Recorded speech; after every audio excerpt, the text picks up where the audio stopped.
ফুলবাড়ি সংলগ্ন ব্যাটালিয়ন মোড় এলাকায় একটি গাড়ির পার্টসের দোকান থেকে চুরি যায় বেশ কিছু গাড়ির যন্ত্রাংশ। এই ঘটনার পরেই নিউ জলপাইগুড়ি থানায় লিখিত অভিযোগ দায়ের করে দোকান মালিক। অভিযোগের ভিত্তিতে তদন্ত শুরু করে শিলিগুড়ি মেট্রোপলিটন পুলিশের নিউ জলপাইগুড়ি থানার পুলিশ।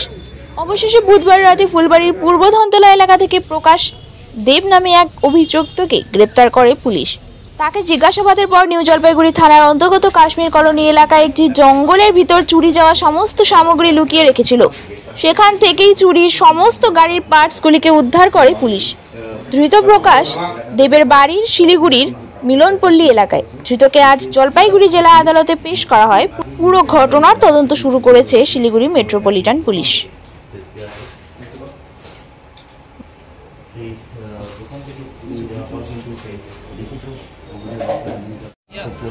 খবর আসার মাত্র নিজ থানার পুলিশ এলাকা থেকে তাকে গ্রেপ্তার করে এবং তাকে প্রায় ঘন্টাখানিক আসে। তারপরে নিউ জলপাইগুড়ি থানার সাদা বছরের পুলিশ তারা এলাকা থেকে এক জঙ্গলের থেকে